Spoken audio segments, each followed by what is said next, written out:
Chers frères, chères sœurs, je suis reconnaissant, je rends grâce au Seigneur pour l'occasion qu'il nous donne d'être encore, de pouvoir échanger autour de sa parole.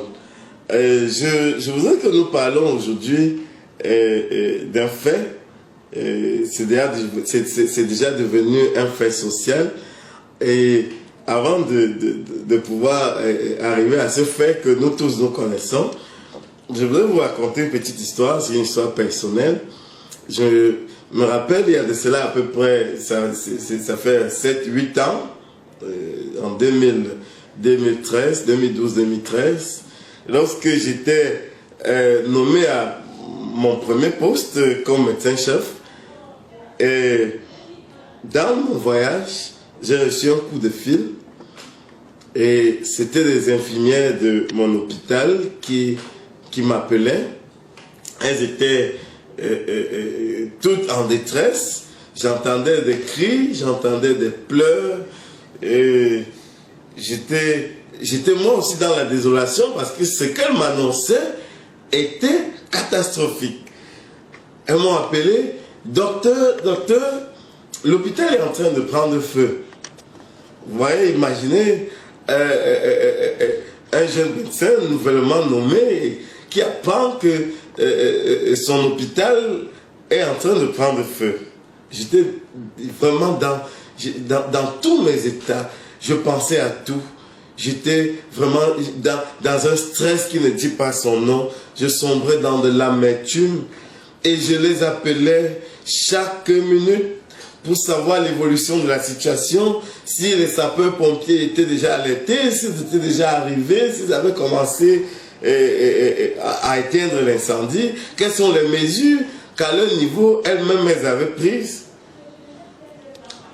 Jusqu'à ce que, quelques minutes plus tard, lorsqu'elles ont vu combien j'étais gêné, j'étais troublé, j'étais hors de moi, je ne comprenais plus rien, j'étais vraiment abattu. Elles m'ont dit, oh docteur, c'était un poisson d'avril. Imaginez-vous, avec quel état de cœur, une fois de plus, je recevais cette version. En fait, c'était une histoire montée, c'était ce qu'on appelle communément le poisson d'avril. Or, nous prenons des choses tellement à la légère.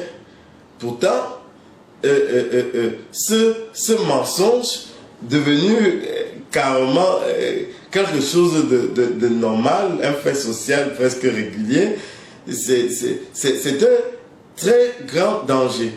Le poisson d'avril, entre guillemets, c'est une autre ruse du diable pour entraîner les hommes dans le mensonge. Il n'y a pas de mensonge qui puisse se justifier. Il n'existe aucun mensonge qui se justifie. Celui qui veut vivre une vie conforme aux Saintes Écritures doit comprendre qu'il doit mener une vie distincte de celle des païens qui vivent dans toutes sortes de légèreté, d'égarement, dans toutes sortes de déviations, de complaisance. Il n'y a pas de poisson d'avril en ce qui concerne la foi chrétienne, parce que le chrétien connaît mieux que quiconque le danger du mensonge. Le mensonge, c'est un péché mortel, c'est un péché qui mène à la mort. Ne nous livrons pas au train de vie du monde. La parole de Dieu nous dit que c'est dans le livre de Jérémie, chapitre 9, verset 5, ils se jouent les uns des autres et ne disent point la vérité, ils exercent leur langue à mentir, ils s'étudient à faire le mal. C'est quelque chose de normal chez les païens.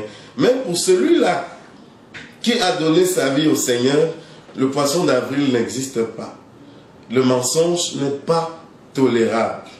La parole de Dieu nous exhorte dans ce sens.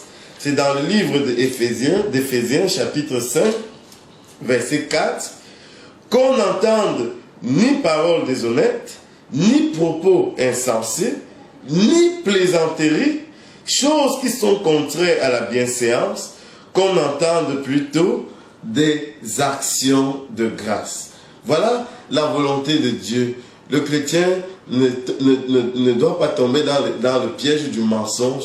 Les histoires de poissons d'avril, ce n'est pas bien du tout. Que vraiment la parole de Dieu nous aide à être sages, afin que nous puissions veiller pour ne pas nous conformer au siècle présent.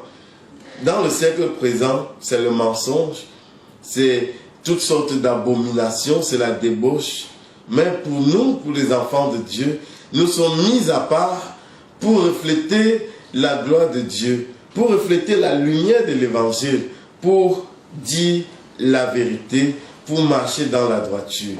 Que le Seigneur bénisse chacun qui a cru en cette parole.